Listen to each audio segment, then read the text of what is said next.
Yesus dan murid-muridnya.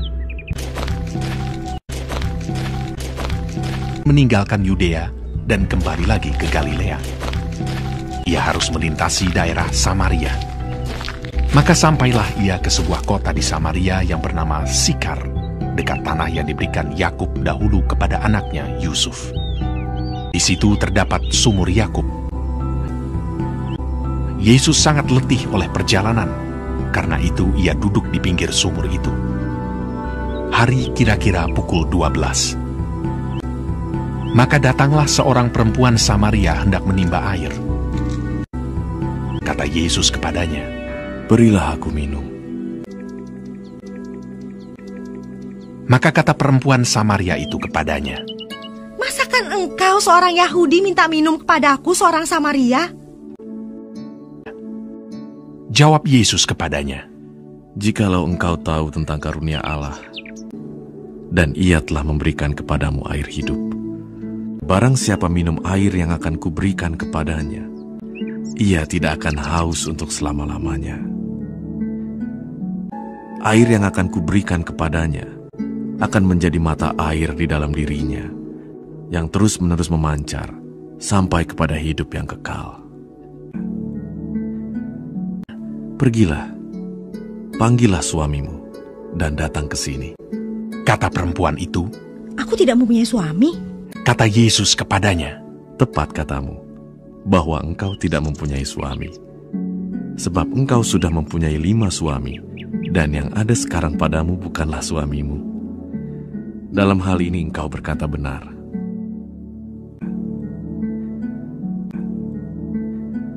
Kata perempuan itu kepadanya, "Tuhan, nyata sekarang padaku bahwa engkau seorang nabi." Percayalah kepadaku, hai perempuan. Allah itu roh, dan barang siapa menyembah Dia, harus menyembahnya dalam roh dan kebenaran. Aku tahu bahwa Mesias akan datang, yang disebut juga Kristus. Kata Yesus kepadanya, Akulah Dia yang sedang berkata-kata dengan engkau. Maka perempuan itu pergi ke kota dan berkata kepada orang-orang yang di situ, "Mari, lihat!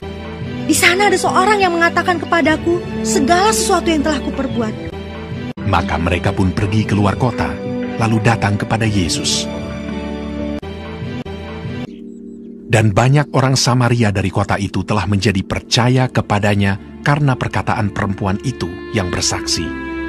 Kata Yesus kepada mereka, Makananku ialah melakukan kehendak Dia yang mengutus aku dan menyelesaikan pekerjaannya.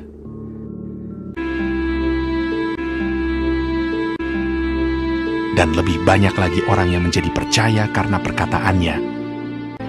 Kami percaya, sebab kami sendiri telah mendengar Dia, dan kami tahu bahwa Dialah benar-benar juru selamat dunia.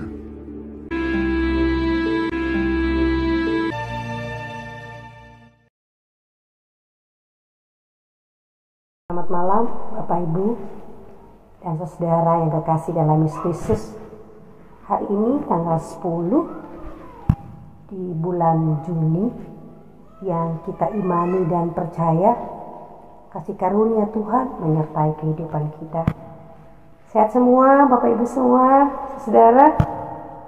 Semangat ya. Kita sudah melampaui perjalanan waktu istimewa melewati bulan Maret, April, Mei, dan kita ada di bulan yang ke-6 ini. Dan hari ini kita ada pada Minggu Trinitas. Memahami akan perjalanan hidup kita dengan orang lain, hidup kita di rumah. Tapi saya mau ngomong sekarang, di rumah itu ternyata banyak sekali permintaan ya, khususnya masalah perut.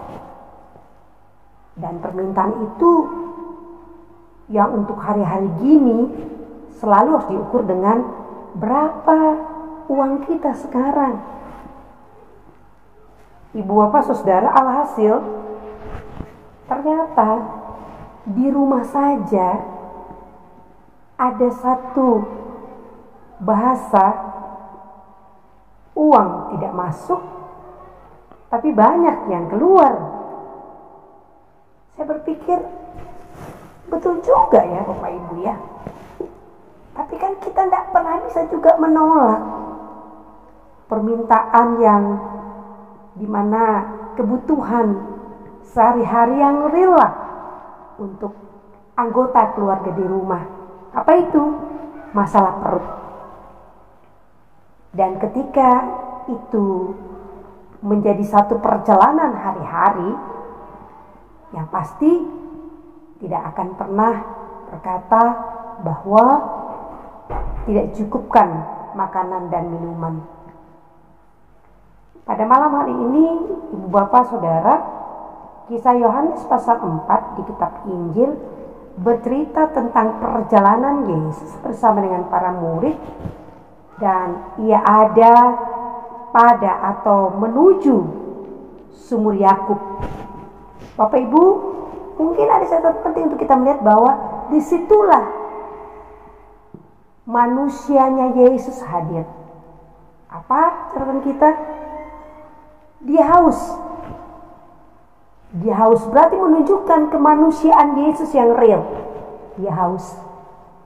Bapak Ibu, ketika tujuan Yesus ke sumur Yakub itu, ternyata ketika dia sudah di situ ada seorang perempuan, dan perempuan itu dibahasakan tidak diperkenalkan namanya, tapi ia adalah perempuan Samaria.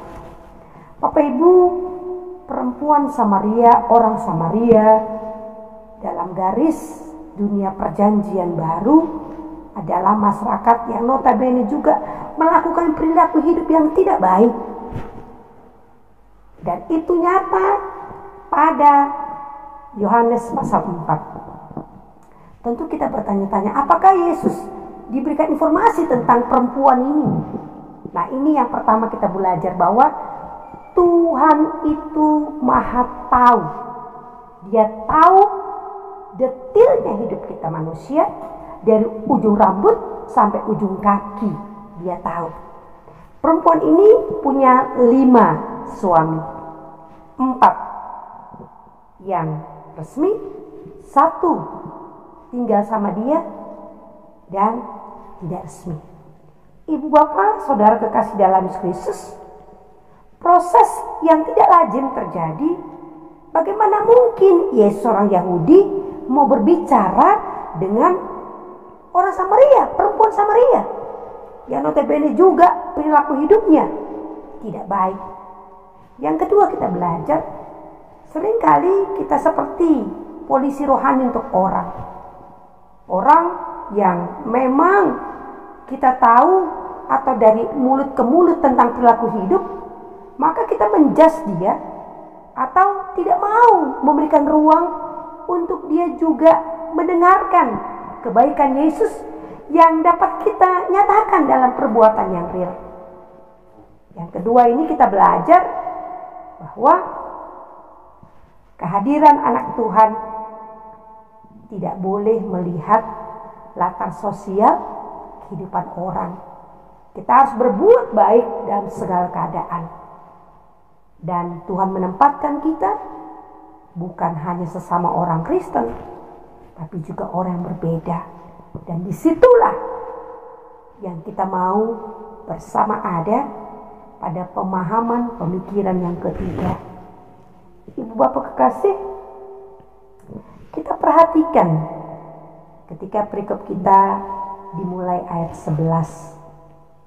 Perempuan Samaria ini bertemu dengan Yesus, dan Yesus memberikan pemahaman tentang hal yang bagi perempuan itu dia begitu diorangkan. Orang Yahudi mau berbicara dengan dia begitu dimanusiawikan.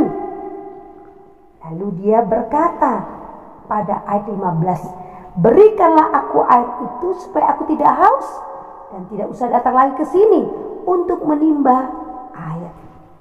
Pemahaman dari perempuan Samaria ini, ia melihat bahwa kehidupannya sudah menjadi celah untuk orang lain. Tapi kebutuhan sehari-hari dia harus keluar.